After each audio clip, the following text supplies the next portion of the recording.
Good morning, and welcome to another Writer's Morning Commute with Ashton Gaskill. I've been watching the show My Hero Academia as I do dishes in the evening. I've talked about it before in regards to the premise of a story, which I do think the show, does well once it gets going. I just think it takes a little too long to get there. But that aside, something else struck me in Season 2 that the show is doing very well, and that is nailing the stakes. I'm in the middle of a big tournament arc, and I've just found myself amazed at how great I have found this arc to be. And there are definitely some things in there that ring true with how I've come to think about stories and writing. In the past, I've had issues making my stories too formulaic and not really interesting. And my problem was kind of the word "the." I thought of my book as the story, with the hero, or the protagonist, and the villain, or the antagonist.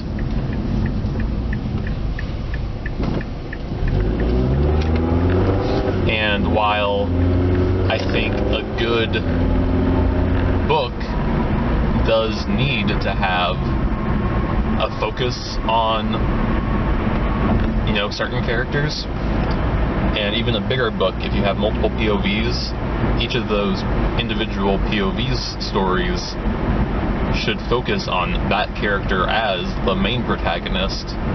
There are still other characters around, no matter if you have multiple POVs or a single POV. You're going to have side characters, and those side characters need to have their own lives. They need to be their own protagonists, and they really need to act that way. And in order to act that way, you really have to treat them as if they're their own protagonist, rather than outlining a book as if, oh, this is the support character, and this is the relationship character. You need to say, alright, this person might be the support character for my main protagonist, but this support character is, a protagonist in their own story, so I need to look at it through that lens.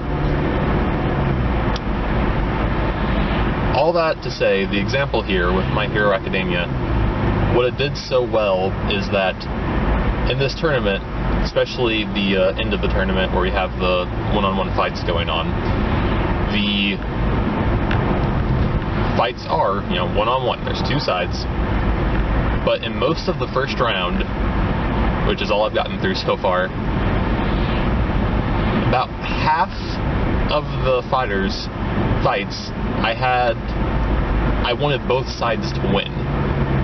Like, it actually tore me up a little bit watching these people fight each other. Like, it was awesome to watch, and I was excited to watch it, but I wasn't sure who I wanted to win, because I knew either way I was going to be sad. And I'll apologize now for not remembering everybody's names,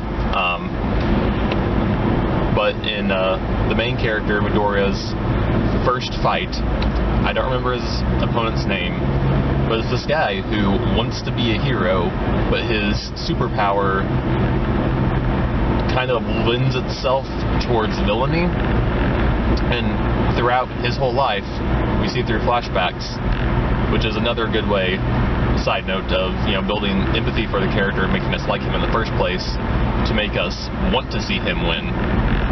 But then we see it, these two people who we have empathy for both sides, and they both want something that's mutually exclusive. They can't both come out of this with all of what they want. But they fight, spoilers, obviously, they fight, and it seems like this opponent is going to beat our main character pretty easily, but our main character breaks out of the situation and ends up winning.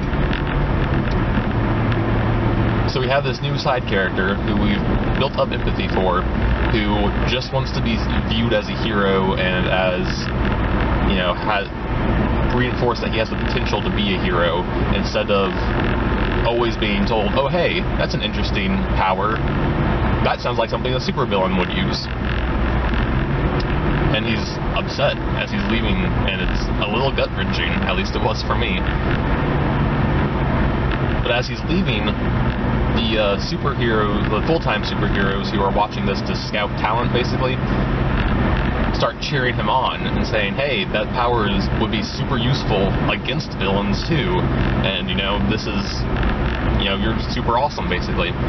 So that kind of gives us the best of both worlds, where he gets to be told, hey, you can be a hero, that doesn't have to be a villain's power, which is what he actually wanted, and then our main character gets to move on and continue to impress his mentor, which is what he wanted. So try to set up situations like that, where everybody can't get what they want, where we like and are cheering for people on both sides of the field, or on both sides of a conflict. Make us like people on both sides, and then pit them against each other, such that no matter who loses, the audience will feel remorse and will feel sad. Because that's one way to make your audience feel something, and if you can make your audience feel something, then you're gonna do alright. So thank you for riding with me. I hope you've had a great day.